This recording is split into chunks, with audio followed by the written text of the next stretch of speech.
Hi guys, எல்லாருக்கும் வணக்கம். நான் தான் உங்கள் டிஎன்பிஎஸ்சி கைட் கேர்ள். இன்றைக்கி நம்ம சேனலில் என்ன பார்க்க போகிறோம் அப்படின்னா, சொல்லிலக்கணத்தில் ஆகுபெயர் அப்படிங்கிறத பார்க்க போகிறோம். ஓகே, இதுக்கு முன்னாடி தொழிற்பெயர் வினையான பெயர் பார்த்துருப்போம். இப்போ வந்து ஆகுபெயர் பார்க்கலாம். ஓகே, இதில் அடுத்த இரட்டை கிளவி இது எல்லாமே பார்த்தலாம். ஓகே, இந்த வீடியோவில் ஓகே வாங்க ஆகுபெயர் அப்படின்னா என்னென்னு பார்க்கலாம். ஃபஸ்ட்டு பாருங்கள், தோட்டத்தில் மேய்து வெள்ளைப்பசு அப்படின்னு சொல்லியிருக்காங்க. இதோடதில் வெள்ளை என்னும் சொல் வெண்மை என்னும் நிறப்பொருளை தருகிறது. இது இயல்பான பெயர் சொல் ஆகும் அப்படின்னாங்க. இந்த வெள்ளை அப்படிங்கிறது என்னது, வெண்மை அப்படிங்கிற நிறத்தை சொல்லுதா, நிறப்பொருளை தருது. ஸோ அதனால் இது இயல்பான பெயர் சொல் அப்படின்னாங்க. ஓகே, அப்போ வீட்டுக்கு வெள்ளை அடித்தான் அப்படிங்கிறத பாருங்கள். இதோட வெள்ளை அப்படிங்கிறது வெண்மை அப்படிங்கிற நிறத்தை குறிக்காமல் சுண்ணாம்பை குறிக்குது. வெண்மை நிறமுடைய சுண்ணாம்பை குறிக்குது. ஓகே, அதில் வந்து வெள்ளை அப்படிங்கிறது வெள்ளை நிறத்தை குறிக்குது. ஓகே, இயல்பான பெயர் சொல் அப்படின்னாங்க. இதில் வீட்டுக்கு வெள்ளை அடித்தான் அப்படின்னு சொல்லும்போது வெள்ளை அப்படிங்கிறது வெள்ளை நிறத்தை வெள்ளையை வந்து நம்ம அடிக்குமா, வெள்ளை வந்து அடிக்கிறோம் அப்படின்னு சொல்லுவோம். ஆனால் நம்ம என்ன சொல்லுவோம், சுண்ணாம்பு தான் கலைக்கு அடிப்போம் இல்லையா. அப்போ அதான் வெண்மை அப்படிங்கிற நிறத்தை குறிக்காமல் என்ன செய்யுது, வெண்மை நிறமுடைய அந்த சுண்ணாம்பை குறிக்குது. இப்படி குறிக்கிறது தான் என்னது, ஒன்றன் பெயர் அதனை குறிக்காமல் அதனோடு தொடர்புடைய வேறொன்றுக்கு ஆகி வருவது தான் ஆகுபெயர். இப்போ நமக்கு ஆகுபெயர் அப்படின்னா என்னன்னு புரியுதா? ஃபஸ்ட்டு இப்போ வீட்டுக்கு வெள்ளை அடித்தான் அப்படிங்கிறதுல வெள்ளை அப்படிங்கிறது வெண்மை நிறத்தை குறிக்காமல் அந்த வெண்மை நிறமுடைய சுண்ணாம்பை குறிக்குது. ஓகே, அந்த சுண்ணாம்பை குறிக்கிறதுனால அப்போ என்ன சொல்கிறாங்க, அந்த ஒரு பெயர் வந்து அதோட பொருளை குறிக்காமல் அந்த ஒரு பேர் சொல்கிறோன்னா, இப்போ வெள்ளைனா அதோட நிறம் வெள்ளை நிறத்தை சொல்லாமல் அதன் மாதிரியே இருக்கிற இன்னொரு பொருளை குறிக்கிறது. ஓகே, வெள்ளை நிறமுடைய சுண்ணாம்பு அப்படின்னு சொல்லிட்டு வேற ஒரு பொருளை குறிக்கணும் இல்லையா.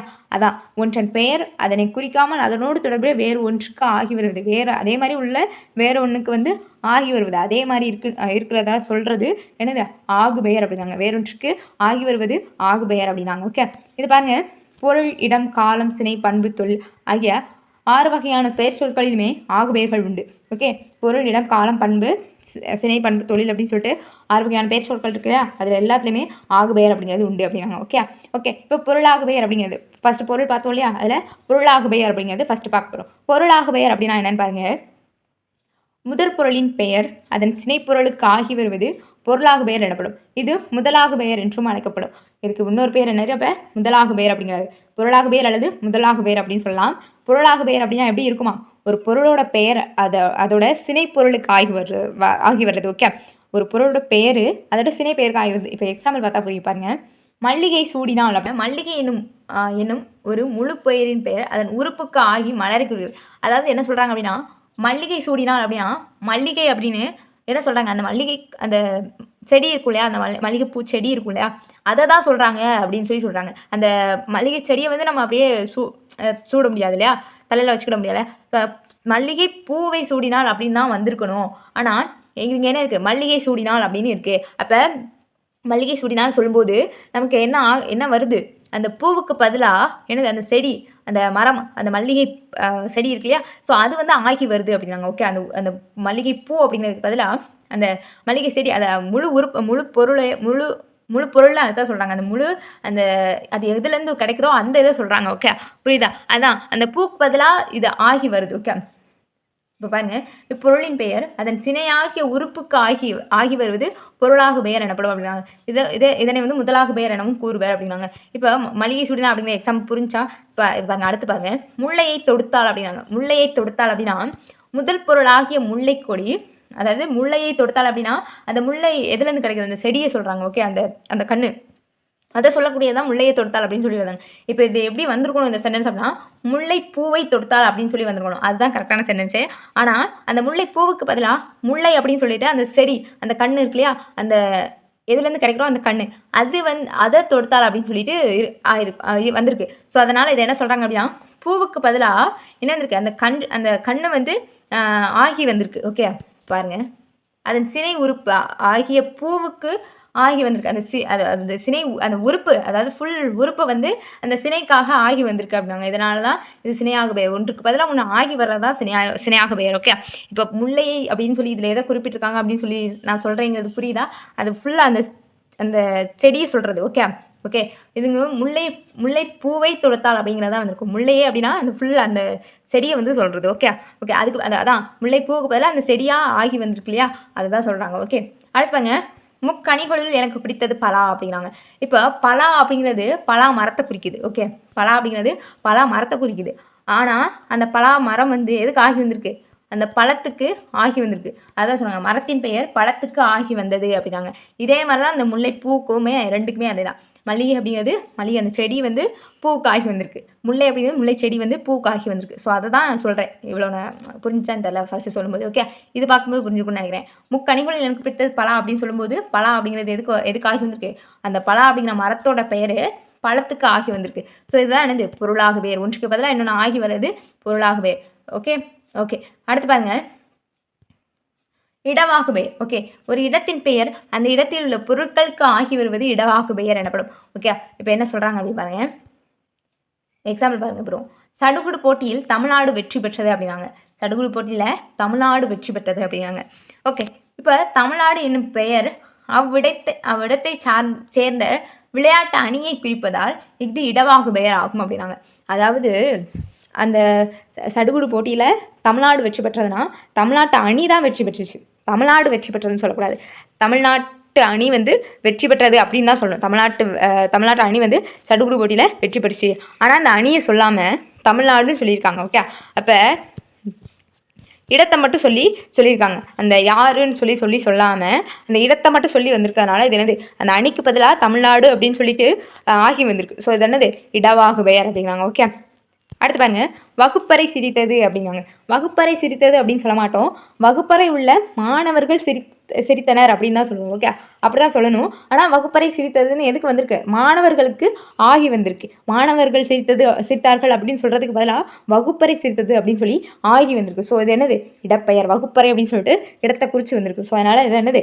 இடப்பெயர் அப்படின்னாங்க. ஓகே ஓகே அடுத்து, நேற்று நடந்த கால்பந்து போட்டியில் இந்தியா வென்றது அப்படின்னாங்க. ஓகே, இங்கே வந்து என்ன சொல்கிறாங்க அப்படின்னா, அந்த அணிக்கு அந்த கால்பந்து போட்டியில் அந்த அணியில் அணின்னு தான் சொல்லணும். அந்த அணி கால்பந்து போட்டி அணி வந்து இந்திய அணி வெற்றி பெற்றது அப்படிங்கிற மாதிரி தான் சொல்லலாம். ஓகே, ஆனால் அந்த அணி அப்படிங்கிறது குறிப்பிடாமல் இந்தியா அப்படின்னு சொல்லிட்டு அந்த இடத்தை மட்டும் குறிப்பிட்டு வந்திருக்கு. அப்போ அந்த அணிக்கு பதிலாக என்ன ஆகி வந்திருக்கு? அந்த இடப்பெயர் வந்து ஆகி வந்திருக்கு. ஸோ அதனால் இது வந்து இடப்பெயரில் வருது. ஓகே, புரிஞ்சிருக்கும்னு நினைக்கிறேன். இடப்பெயர் அதாவது ஒரு அணியோ ஒரு இந்த மாணவர்களையோ இருக்கட்டும், அதை சொல்லாமல் டேரெக்டாக இந்த அணி வெற்றி பெற்றுச்சுன்னு சொல்லாமல் அந்த ஊரையோ அந்த இடத்தையோ சொல்லி குறித்து சொல்கிறதுக்கு பேர் என்னது? இடவாகு பெயர் அப்படிங்காங்க. ஓகே, ஒன்றுக்கு பதிலாக ஒன்று ஆகி வர்றதா என்னது? ஆகு பெயர். ஓகே, அது இடமாக இருந்தால் இடவாகு பெயர், பொருளாக இருந்தால் பொருளாகு பெயர், காலமாக இருந்தால் காலவாகு பெயர். ஓகே, இப்போ காலவாகு பெயர்னா என்னன்னு பாருங்கள். ஒரு காலத்தின் பெயர் அந்த காலத்தோட தொடர்புடைய பொருளுக்கு ஆகி வருவது காலவாக்கு பெயர் அப்படிங்கிறாங்க. ஒரு காலத்தோட தொடர்புடைய பொருளுக்கு, காலத்தின் பெயர் வந்து அந்த காலத்தோட தொடர்புடைய பொருளுக்கு ஆகி வரணும் அப்படிங்கிறாங்க. இப்போ பாருங்க, டிசம்பர் சூடினாள் அப்படின்னா என்ன சொல்கிறாங்க? டிசம்பர் மாதத்தில் அந்த பூ வந்து பூக்கும். ஸோ அதனால் டிசம்பர் சூடினாள் அப்படின்னு சொல்கிறாங்க. ஓகே, அந்த டிசம்பர் பூ வந்து அப்போ தான் பூக்கும். ஸோ அந்த பூவை வந்து சூடினாள் அப்படின்னு சொல்கிறாங்க. இதோட டிசம்பர் பாருங்கள், டிசம்பர் அப்படிங்கிறது காலப்பெயர். அக்காலத்தில் மலரும் பூவை குறிப்பதால் இது காலவாக்கு பெயர் ஆயிடுச்சு அப்படின்னாங்க. புரியுதா? அக்காலத்தில் பூக்கிற அந்த பூவை சொல்கிறதுனால என்னது? காலவாக்கு பெயர் ஆயிடுச்சு அப்படின்னாங்க. டிசம்பர் மாதத்தில் அந்த பூ பூக்கிறனால ஸோ அந்த காலத்தை சொல்லி அந்த பூவை சொல்கிறோம். அப்போ அந்த காலத்துக்கு டிசம்பர் அப்படிங்கிறது அந்த பூவாகி வந்திருக்கு. ஓகே, பூவாகி வந்திருக்கு. ஸோ இதுதான் என்னது? காலவாக்கு பெயர். ஓகே, அடுத்து கார் அர்த்தான் அப்படின்னாங்க. பாருங்க, கார் என்னும் காலப்பெயர் அக்காலத்தில் விளையும் பயிருக்கு ஆகி வந்தது அப்படின்னாங்க. கார் அப்படிங்கிறது ஒரு காலப்பெயர். ஓகே, அந்த கார் அப்படிங்கிறது கார் அர்த்தான்னு சொல்லிட்டாங்க. அந்த கார் அப்படிங்கிறது ஒரு பயிர். ஸோ காலம், அந்த காலத்தில் பயிர் என்ன பயிரை விளைச்சல் பண்ணி அறுவடை செய்வாங்களோ அதை அந்த காலத்தின் பெயரை சொல்லி அர்த்தான் அப்படின்னு சொல்கிறாங்க இல்லையா? இது அந்த காலத்தில் பயிரக்கூடிய அந்த பயிரை வச்சு சொன்னால் அது வந்து என்னது? பயிரை சொல்லி தான் வரணும். ஆனால் அதுக்கு பதிலாக அந்த பயிரை சொல்லாமல் இப்போ சோளமே இருக்குன்னு வச்சுக்கோங்களேன், சோளத்தை அர்த்தம் அப்படிங்கிற மாதிரி வராமல் என்னது? கார் அர்த்தம். அந்த காலத்தில் பயிரிடக்கூடிய பயிரை சொல்லி வராமல் அந்த காலத்தை சொல்லி அர்த்தம் அப்படின்னு சொல்லி வந்திருக்கு இல்லையா? அது அப்போ என்ன வந்திருக்கு? அந்த பயிருக்கு பதிலாக காலம் வந்து ஆகி வந்திருக்கு. ஓகே, அதனால் இது காலப்பெயர். ஓகே, இப்போ நீங்கள் என்ன செய்யணும் அப்படின்னா, இப்படி வரும் அப்படிங்கிறதே தெரிஞ்சுட்டு நீங்கள் என்ன செய்யணும்? இது எதுக்காக இப்படி வருது அப்படின்னு சொல்லி கேட்டால் இந்த மாதிரி ஆகி வர்றதெல்லாம் தெரிஞ்சுக்கணும். இப்போ உங்களுக்கு என்ன காலப்பெயர்னா, காலத்தை கொண்டு முடிகிற மாதிரி ஏதாவது ஒரு சொல் இருந்தால் அது காலப்பெயர். ஓகே, பொருளை கொண்டு முடிகிற சொல் பொருள் பெயர். ஓகே, பொருளாக பெயர் ஆகி வந்திருக்கணும். அதே மாதிரி ஆகி வந்துருந்துச்சுன்னா அது பொருளாக பெயர், இது காலவாக்கு பெயர் அப்படி சொல்லிட்டு சொல்லணும். ஓகே ஓகே இப்போ சித்திரை எரிக்கிறது அப்படின்னா, சித்திரை எரிக்கிறதுன்னு சொல்கிறோன்னா சித்திரை மாதத்தில் வெயில் அதிகமாக அடிக்கும். ஸோ அந்த வெயில் வந்து எரிக்கிறது அப்படின்னு சொல்கிறோம். வெயில் எரிக்கிறது அப்படின்னு சொல்கிறதுக்கு பதிலாக நம்ம என்ன சொல்லுவோம், அந்த காலத்தை சொல்லி சொல்கிறோம். அப்போ வெயிலுக்கு ஆகி வந்திருக்கு, என்னது காலப்பெயர் வந்து வெயிலுக்கு ஆகி வந்துள்ளது அப்படின்னாங்க. அப்போ சித்திரை எரிக்கிறது அப்படின்னாங்க. அப்போ இது என்னது காலவாக்கு பெயர். அடுத்து பாருங்க, தை பொங்கியது அப்படின்னாங்க. தை பொங்கியது அப்படின்னா தை அப்படிங்கிறது ஒரு மாதமா, அந்த மாதத்தில் அந்த தை பொங்கியதுன்னா அந்த அந்த பொங்கல், அந்த பொங்கல் வைக்கிறது அது பொங்கியது, அந்த உணவு அப்படின்னு சொல்லி அந்த இது வந்து பொங்கி வந்திருக்கு. ஸோ அது உணவோ விழாவோ ஓகே, அதுக்கு ஆகி என்ன வந்திருக்கு, அதோட காலம் வந்திருக்கு, அந்த மாதம் வந்து குறித்து வந்திருக்கு. ஸோ அதனால் உணவோ விழாவோ, பொங்கல் விழாவோ இல்லைனா பொங்கல் வைக்கிற அந்த பொங்கல் அப்படிங்கிற உணவோ அதுக்கு பதிலாக என்னது ஆகி வந்திருக்கு, அதோட தை அந்த எந்த மாதத்தில் வைப்போமோ கொண்டாடுவோமோ அந்த மாதம் ஆகி வந்திருக்கு. ஓகே இந்த மாதிரி காலப்பெயர் அப்படின்னா காலத்தை பொறுத்து ஆகி வரக்கூடியது, காலத்தின்படி ஏதோ ஒரு பெயர் ஆகி வரக்கூடியது காலவாக்கு பெயர். ஓகே அடுத்து சினையாகு பெயர் அப்படிங்கிறது பாருங்கள். ஒரு சினைப்பொருளில் பெயர் அதன் முதல் பொருளாகி வருவது. ஒரு சினைப்பொருளின் பெயர் அதன் முதல் பொருளுக்கு ஆகி வருவது சினையாகு பெயர் அப்படின்னாங்க. அதாவது என்ன சொல்கிறாங்க பாருங்கள், எக்ஸாம்பிள் பாருங்கள். தலைக்கு ஒரு பழம் கொடு அப்படின்னாங்க. இதில் என்ன சொல்கிறாங்க, தலைக்கு ஒரு பழம் கொடுனா ஆளுக்கு ஒரு பழம் கொடுக்கணும் அப்படின்னு சொல்கிறாங்க. அதாவது ஆளுக்கு ஒரு பழம் கொடு அப்படிங்கிறது பொருள். ஆளுக்கு ஒவ்வொரு பழம் கொடு, அதுதான் என்ன சொல்கிறாங்க, ஆளுக்கு ஒரு பழம் கொடு அப்படின்னு சொல்லாமல் அவங்களோட அதான் சினைனா உறுப்பை குறித்து, அதாவது தலைக்கு ஒரு பழம், அந்த உறுப்பை குறித்து என்ன சொல்கிறாங்க, பழம் கொடு, தலைக்கு ஒரு பழம் கொடு. தலை அப்படிங்கிறது வந்து சினைனா ஒரு உறுப்பு. அந்த உறுப்பை குறித்து பழம் கொடு அப்படின்னு சொல்கிறாங்க. அப்போ அந்த உறுப்பு என்னது முதலாகி, அதாவது முதற் பொருளாக வந்திருக்கு. முதல் பொருளாக ஆகி வந்திருக்கிறதுனால அது என்னது சினையாகு பெயர் அப்படிங்கிறாங்க. ஓகே சினையாகு பெயர்னா என்னது, சினைனா என்ன உறுப்பு.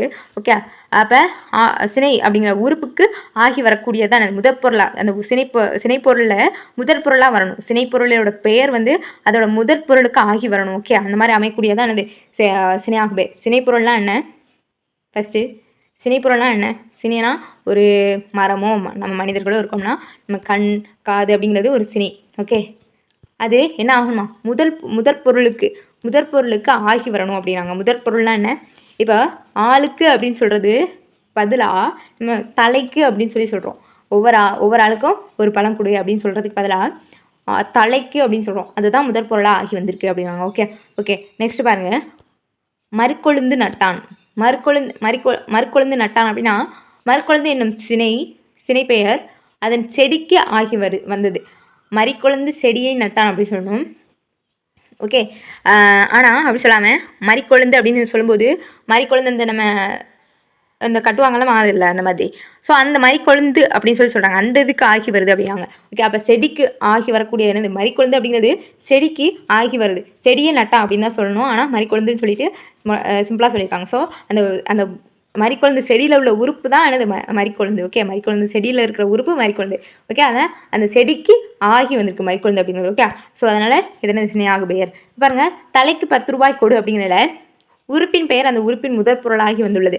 அதாவது தலைக்கு 10 ரூபாய் கொடு அப்படின்னா அதுதான் ஃபஸ்ட்டு நம்ம பார்த்தோம் இல்லையா, அதே மாதிரி தான். இப்போ நம்ம ஆளுக்கு ஒரு 10 ரூபா கொடு அப்படின்னு சொல்கிறதுக்கு பதிலாக அதில் தலைக்கு அப்படின்னு சொல்லிட்டு வந்திருக்கு. அப்போ தலையை நம்ம உறுப்பை சொல்லி சொல்கிறாங்க இல்லையா, அதுதான் என்னது சினையாகு பெயர். சினையாகு பெயர்னா உறுப்பை சொல்லி சொல்கிற மாதிரி வருங்க. உறுப்பை குறித்து வந்துருந்துச்சுன்னா அது என்னது சினையாகு பெயர். ஓகே அடுத்து பண்பாகு பெயர் அப்படின்னா ஒரு பண்பு பெயர் அதனுடைய பொருளுக்கு ஆகி வருவது பண்பாகு பெயர் ஆகும். அதாவது நிறம், சுவை, அளவு, வடிவம், குணம் அல்லது பண்பு இதன்படி இந்த பொருளுக்கு ஆகி வரக்கூடியதான் பண்பாகு பெயர். இதன்படி அமைகிறது தான் அது பொருளுக்கு ஆகி வரணும். அப்போ பாருங்கள், இனிப்பு தின்றான் அப்படின்னாங்க.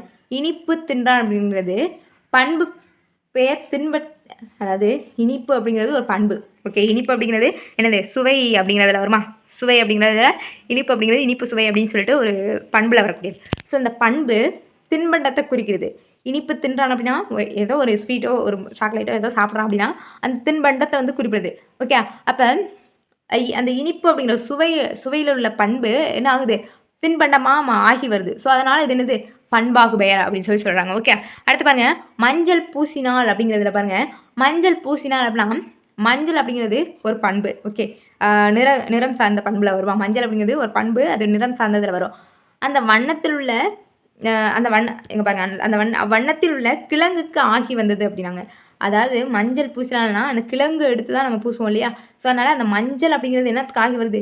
அந்த கிழங்குக்கு ஆகி வருது. மஞ்சள் அப்படிங்கிறது அந்த கிழங்குக்கு ஆகி வருது. மஞ்சள் கிழங்குக்கு ஆகி வந்திருக்கு. அதுதான் இது பண்பு பெயர். Okay okay. வீட்டுக்கு வெள்ளை அடித்தேன் அப்படின்னாங்க. அதாவது அந்த பண்பு பெயர் அந்த பண்பை உடைய சுண்ணாம்புக்கு ஆகி வந்திருக்கு. அந்த மேலே நம்ம பார்த்தோம் இல்லையா? வீட்டுக்கு வெள்ளை அடித்தான் அப்படின்னு சொல்லும்போது என்னது அந்த சுண்ணாம்புக்கு அந்த வெள்ளை நிற பண்பை உடைய இந்த சுண்ணாம்புக்கு ஆகி வந்ததுனால அது என்னது பண்பு பெயர் அப்படின்னாங்க. Okay okay. அடுத்து தொழிலாகு பெயர் அப்படின்னா என்ன பாருங்க, ஒரு தொழிற்பெயர் அத்தொழிலால் அமைந்த பொருளுக்கு ஆகி வருவது தொழிலாகு பெயர் அப்படிங்காங்க. அந்த ஒரு தொழில் இருக்குன்னா அது என்ன பொருளோ அதுக்கு ஆகி வரக்கூடியதான் தொழிலாகு பெயர் அப்படிங்காங்க. இப்போ பாருங்க, பொங்கல் உண்டான் அப்படிங்கிறதுல பொங்கல் அப்படிங்கிறது தொழிற்பெயர். அதாவது தொடரில் பொங்கல், அதாவது இந்த பொங்குதல் என்னும் தொழிற்பெயருக்கு பொங்குதல் அப்படிங்கிறது தொழிற்பெயர், பொங்கி வர்றது. ஓகே, அது தொழிற்பெயர். பொங்கல் அப்படிங்கிறது பொங்குதல் அப்படிங்கிற தொழிற்பெயர். ஓகே, அத்தொழிலால் உருவான பொங்குதல் அப்படிங்கிற தொழிலால் உருவான உணவு தான் பொங்கல். ஓகே, உணவு தான் பொங்கல். அந்த உணவை குறிக்கிறதுனால இது தொழிலாகு பெயர். ஓகே, அந்த உணவை குறித்து வர்றதுனால இது என்னது தொழிலாகு பெயர். பொங்குதல் அப்படிங்கிறது தொழிற்பெயருங்க. ஓகே, பொங்குதல் அப்படிங்கிறது தொழிற்பெயர். புரியுதா? அந்த தொழிலால் உருவான உணவு என்னது பொங்கல். ஓகே, உணவு வந்து பொங்கல் வந்து உருவாயிருக்கு. ஸோ இது என்ன ஆகுது, இந்த தொழிலால் ஆன உணவை குறிக்கிறதுனால இது என்னது தொழிலாகு பெயர். ஓகே, தொழிலால் ஆன உணவை குறிக்கிறதுனால இப்போ வேறு ஏதோ ஒன்று இருக்குதுன்னு வச்சுக்கோங்களேன். அந்த செங்கசோலை இருக்குன்னா அதில் வேலை பார்த்துட்டு இருந்துட்டு அதை வேலை பார்க்குறாங்க, அந்த தொழில் செய்கிறாங்க அப்படின்னா அதன் மூலமாக உருவாகக்கூடியது செங்கல். அப்போ செங்கல் செய்தான் அப்படின்னு சொன்னால் அது வந்து ஒரு தொழிலாகு பெயர் அப்படிங்கிற மாதிரி வரும். ஓகே, இப்போ பாருங்கள், வற்றல் தின்றான் அப்படின்னா வற்றல் என்னும் தொழில் வற்றிய உணவுக்கு ஆகி வந்திருக்கு. வற்றல் தின்றான் அப்படின்னா அந்த வற்றல் அப்படிங்கிறது என்ன ஆகிருக்கு, வற்றிய உணவுக்கு ஆகி வந்திருக்கு அப்படின்னாங்க. அடுத்து புழுங்கல் காய்கறி அப்படின்னா புழுங்கல் என்ற தொழிற்பெயர். புழுங்கல் அப்படிங்கிறது ஒரு தொழிற்பெயர். ஸோ அது அத்தொழிலால் உருவான அரிசி. புழுங்கல் அப்படிங்கிறது ஒரு தொழில். ஓகே, அந்த தொழிலால் உருவான அரிசி அந்த புழுங்கல் தின்றானா அந்த புழுங்கல் அரிசியை புழுங்கல் காய்கிறது அப்படிங்கிறாங்க. ஓகே, அரிசி அந்த புழுங்கல் அரிசி வந்து காய்கிறது அப்படின்னு சொல்லணும். ஆனால் நம்ம என்ன சொல்கிறோம், புழுங்கல் காய்கிறது அப்படின்னு சொல்கிறாங்க. அந்த புழுங்கல் அரிசி காய்கிறதுன்னு சொல்லாமல், ஓகே, புழுங்கல் என்ற தொழிற்பெயர். புழுங்கல் அப்படிங்கிறது ஒரு தொழில், அந்த தொழிலை குறித்து வருது. அரிசி காய்கிறதுன்னு சொல்லணும். ஓகே, அந்த மாதிரி சொல்லாமல் அந்த புழுங்கல் காய்கிறது அப்படின்னு சொல்கிறோம் இல்லையா? ஸோ இதனால் தொழிலை குறித்து சொல்கிறதுனால, அந்த தொழிலை குறித்து சொல்கிறதுனால அது என்னது தொழிலாகு பெயரில் வருது. ஓகே, தொழிலாகு பெயர் தொழிற்பெயர் அத்தொழிலால் அந்த பொருளுக்கு ஆகி வரும் அப்படிங்கிறாங்க. அந்த பொருளுக்கு ஆகி அந்த தொழில் வரும். ஓகே, அதுதான் என்னது தொழிலாகு பெயர். ஓகே, அடுத்து கருவியாகு பெயர் அப்படின்னா என்ன பாருங்க, ஒரு கருவி அந்த கருவியால் செய்யப்படும் பொருளுக்கு ஆகி வருவது கருவியாகு பெயர். ஒரு கருவி இருக்குன்னா அந்த கருவியால் செய்யப்படுற பொருள், ஏதோ ஒரு பொருள் செய்வோம் இல்லையா? ஸோ அதுக்கு ஆகி வரக்கூடியது என்னது கருவியாகு பெயர் அப்படின்னாங்க. பாருங்கள், குழல் இனிது யாழ் இனிது. குழல் யாழ் என்ற சொற்கள் அக்கருவிகளால் அமைந்த இசை. குழல் யாழ் அப்படிங்கிறது அந்த கருவி, அந்த இப்போ புல்லாங்குழல் இருக்குன்னா அந்த கருவியால் உருவாக்கக்கூடிய இசை தான் யாழ் குழல் அப்படிங்கிறாங்களாம். ஸோ அந்த இசைக்கு ஆகி வந்திருக்கு அப்படின்னாங்க. ஓகே, அந்த இசைக்கு ஆகி வந்துள்ளது, அக்கருவிகளால் அமைந்த இசைக்கு ஆகி வந்துள்ளது அப்படின்னாங்க. ஓகே, இந்த மாதிரி இசைக்கு பதிலாக அந்த குழல் யாழ் அப்படின்னு சொல்லிட்டு ஆகி வந்த அக்கருவிகளால் அமைந்த இசைக்கு ஆகி வந்ததுனால என்னது கருவியாகு பெயர் அப்படின்னாங்க. அடுத்து பாருங்க, பைங்கூழ் வளர்ந்தது அப்படின்னாங்க. கூழ் அப்படிங்கிற காரியம் தன் கருவியாகிய பயிருக்கு ஆகி வந்தது. ஓகே, கூழ் அப்படிங்கிறது காரியம் வந்து தன் கருவியாகிய பயிருக்கு வந்து ஆகி வருது. ஸோ இது என்னது கருவியாகு பெயர் அப்படின்னாங்க. ஓகே, நெக்ஸ்ட்டு கர்த்தாவாகு பெயர். கர்த்தாவாகு பெயர் அப்படின்னா ஒரு கர்த்தாவின் பெயர் அந்த கர்த்தாவால் செய்யப்படும் பொருளுக்கு ஆகி வருவது கர்த்தாவாகு பெயர் அப்படின்னாங்க. கர்த்தாவால் செய்யப்படக்கூடிய பொருளுக்கு ஆகி வரக்கூடியது என்னது கர்த்தாவாகு பெயர். பாருங்க, நேற்று இரவு இளையராஜாவை கேட்டேன் அப்படின்னாங்க. இளையராஜாவை கேட்டேன்னா இளையராஜா பாடிய பாடலை, அவர் இசையமைத்த பாடலை கேட்டேன் அப்படின்னு அதை தான் என்னது இளையராஜாவை கேட்டேன்னு சொல்லிட்டு சொல்கிறாங்க. அப்போ கர்த்தாவால் செய்யப்படும் பொருளுக்கு ஆகி வந்திருக்கு. அந்த பொருளுக்கு பதிலாக என்ன அந்த கர்த்தாவை சொல்கிறோம். அவர் தான் வந்து அந்த இசை வந்து உருவாக்கியிருக்காரு. ஸோ அந்த இளையராஜாவோட இசையை கேட்டேன்னு சொல்லாமல் இளையராஜாவை கேட்டேன் அப்படின்னு சொல்கிறாரு. அப்போ அந்த யார் செஞ்சதோ அவங்கள சொல்லக்கூடியது என்னது கர்த்தாவாகு பெயர் அப்படின்னா. ஓகே, இளையராஜா என்ற கர்த்தாவின் பெயர் அக்கர்த்தாவால் ஆன இசைக்கு ஆகி வந்திருக்கு அப்படின்னாங்க. ஓகே, அடுத்து அறிஞர் அண்ணாவை படித்திருக்கிறேன் அப்படிங்கிறாங்க. அறிஞர் அண்ணாவை படிச்சிருக்க மாட்டாங்க. அறிஞர் அண்ணாவை பற்றிய நூல்கள் அந்த கருத்துக்களை தான் வந்து படிச்சிருப்பாங்க. ஸோ ஆனால் என்ன சொல்கிறாங்க, அவர் இயற்றிய நூல்களுக்கு ஆகி வந்திருக்கு. அவர் இயற்றிய நூல்களை தான் படிச்சிருப்பாங்க. அறிஞர் அண்ணா இயற்றிய நூல்களை படிச்சுட்டு ஆனால் என்ன சொல்கிறாங்க, அறிஞர் அண்ணாவை படித்தேன். அவர் இயற்றிய நூலுக்கு பதிலாக என்ன சொல்ல, அவர் யார் உருவாக்குனாவோ அவங்கள குறித்து சொல்லியிருக்காங்க. இப்போ கருத்தாவாக சொல்லி குறித்து வந்திருக்கு. அதனால் அது என்னது, கர்த்தாவாக பெயர். ஓகே. கம்பனை படித்தேன், வைரமுத்துவை வாசித்தேன் அப்படின்னாங்க. ஓகே. கம்பர் வைரமுத்து என்ற கர்த்தாவால் ஆன கவிதைக்கு ஆகி வருது. வைரமுத்து கவிதை எழுதுவார் இல்லையா, ஸோ அந்த வைரமுத்துவின் கவிதையை வாசித்தேன் அப்படின்னு சொல்லாமல் வைரமுத்துவை படித்தேன்னு ஸ்டார்ட்டாக சொல்லியிருக்காங்க. அப்போ கவிதைக்கு என்ன ஆகி வந்திருக்கு, அந்த கருத்தை ஆகி வந்திருக்கு அப்படின்னாங்க. ஓகே.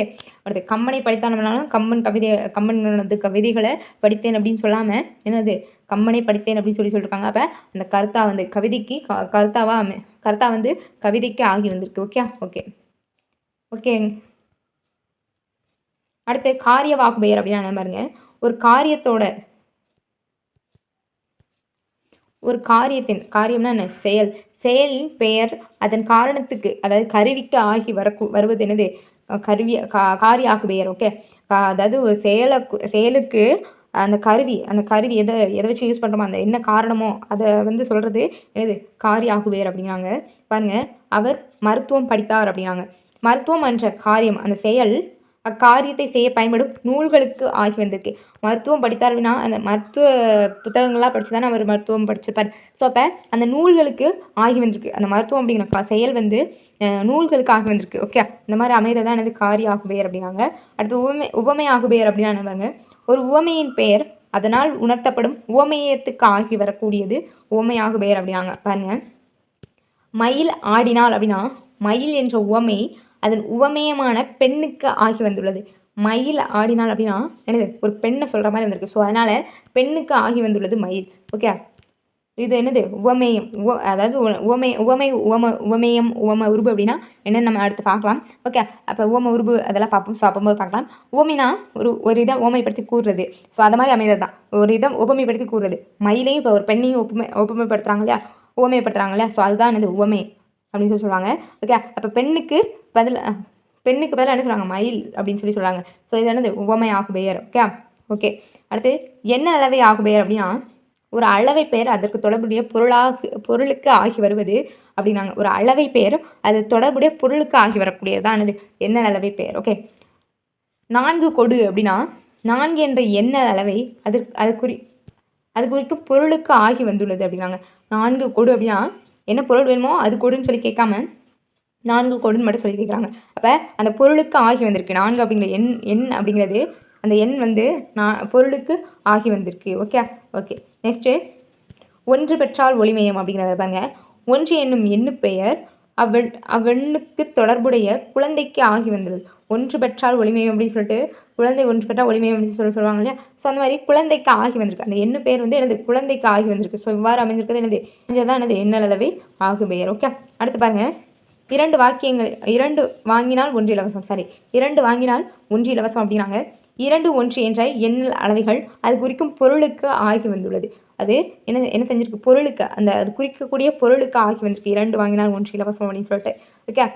இந்த மாதிரி அமையதான் என்னது, எண்ணல் அளவை ஆகுபெயர். ஓகே. அடுத்து எடுத்தல் அளவை ஆகுபெயர் அப்படின்னா என்ன பாருங்க, ஒரு அளவை பெயர் அதுக்கு தொடர்புடைய பொருளுக்கு ஆகி வருவது. ஒரு அளவை பெயர் அதோட பொருளுக்கு ஆகி வரக்கூடியது என்னது, எடுத்தல் அளவை ஆகுபெயர். 2 கிலோ கொடு அப்படின்னாங்க. 2 கிலோ கொடு. நிறுத்தி அளக்கும் எடுத்தல் என்னும் அளவை பெயர், அதாவது நிறுத்தி அளக்கும் எடுத்தல் அப்படிங்கிற என்னும் அளவை பெயர் அவ்வளவை உள்ள பொருளுக்கு ஆகி வந்திருக்கு. அதாவது நிறுத்தி அளக்கும் அப்படிங்கிறது, அந்த நிறுத்தி அளக்கிறது எடுத்தல் என்னும் அளவை பேருக்கு என்ன ஆகிதா, ஆகி வருது. ஓகே. அந்த அளவை உள்ள பொருளுக்கு ஆகி வருது. ஓகே. 2 கிலோ கொடுனா என்ன, 2 கிலோ கொடுனா என்ன, 2 கிலோ ஏதோ அரிசி 2 கிலோ அரிசி கொடு அந்த மாதிரி கேட்போம். ஸோ அந்த மாதிரி சொல்லக்கூடியது என்னது, எடுத்தல் அளவை ஆகுபெயர். ஓகே. அடுத்து முகத்தல் அளவை ஆகுபெயர் அப்படின்னா ஒரு அளவை பெயர் அதற்கு தொடர்புடைய பொருளுக்கு ஆகி வருவது அப்படின்னா அந்த அளவு பெயர் அந்த தொடர்புடைய பொருளுக்கு ஆகி வரக்கூடியது தான். ஓகே. இது 4 படி கறக்கும் அப்படிங்கிறாங்க.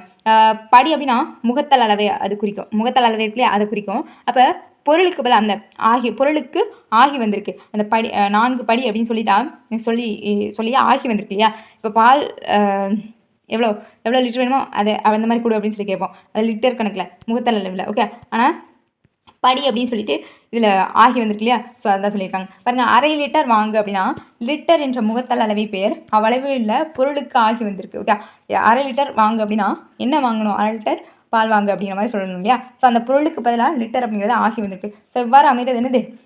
முகத்தல் அளவை ஆகுபெயர். அடுத்து நீட்டல் அளவை ஆகுபெயர் அப்படின்னு என்ன பாருங்க, ஒரு அளவை பெயர் அதற்கு தொடர்புடைய பொருளாகி வருவது. ஓகே, 2 முழம் கொடுங்கள் அப்படின்னு கேட்குறாங்க. முழம் அப்படிங்கிறது ஒரு நீட்டல் அளவு, அது குறிக்கும் பொருளுக்கு ஆகி வந்திருக்கு. அதாவது பூ அப்படின்னா 2 முழம் கொடுங்கள் அப்படின்னு சொல்லிட்டு வரும். ஆனால் அது என்னது?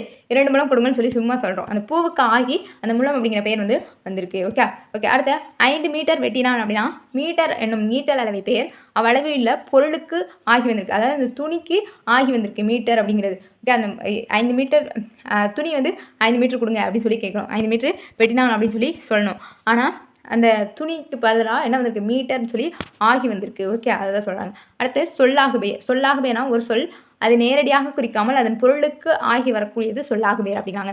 அதாவது அவன் தன் பேச்சை கேட்டு நடப்பான் அப்படிங்கிறாங்க. இதில் பேச்சு அப்படிங்கிற சொல் என்ன ஆகுது?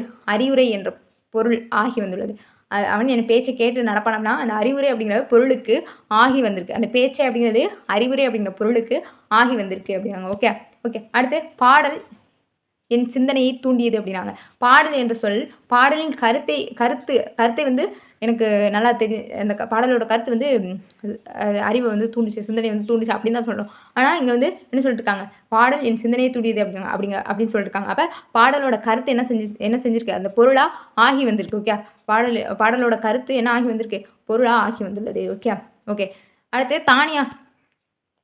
தானியாகுபெயர் அப்படின்னா ஒரு இடத்தில் உள்ள பொருளின் பெயர் அது சார்ந்திருக்கும் இடத்துக்கு ஆகி வருவது தானியாகுபெயர். அதாவது பாலை இறக்கு அப்படிங்கிறத பால் என்ற சொல் பால் இருக்கும் பாத்திரத்திற்கு ஆகி வந்திருக்கு இல்லையா? ஸோ அதுதான் எனது தானியாகுபெயர். Okay okay. இப்போ நம்ம ஆகுபெயர் ஃபுல்லாகவே முடிச்சிட்டோம். ஆகுபெயரே நிறைய பார்த்துட்டோம். கொஞ்சம் லாஸ்ட்டில் உள்ளது புரியாத மாதிரி இருக்கும். நீங்கள் திரும்ப அதை பார்த்துட்டே இருந்தீங்கன்னா அடுத்த எக்ஸாம்பிள் வச்சு நீங்கள் கண்டுபிடிக்கிற மாதிரி ஆயிடுச்சுன்னா உங்களுக்கு ஈஸியாக இருக்கும். உங்களுக்கு இது எப்படி ஆகுபெயர் இது சொல்லியிருக்கேன் இல்லையா? அடுத்த ஸ்கூல் புக் வச்சு கூட நான் சொல்கிறேன். ஸ்கூல் புக்கில் இருக்கிறதா நான் இந்த பிடிஎஃப் ஃபுல்லையும் எடுத்துப்பேன். இருந்தாலும் நான் அடுத்த ஸ்கூல் புக் வைஸ் வந்து உங்களுக்கு இந்த ஆகுபெயர் வந்து எடுக்கிறேன். ஓகேங்க. வீடியோ பிடிச்சதா லைக் பண்ணுங்கள், ஷேர் பண்ணுங்கள், கமெண்ட் பண்ணுங்கள். மறக்காமல் நம்ம சேனலை சப்ஸ்கிரைப் பண்ணிக்கோங்க. அடுத்த வீடியோவில் அடுத்த இரட்டை கிளவி அடுத்த தொடர் அப்படிங்கிறத பார்க்கலாம். ஓகே, தேங்க்ஸ் ஃபார் வாட்சிங். Thank you so much. பாய்.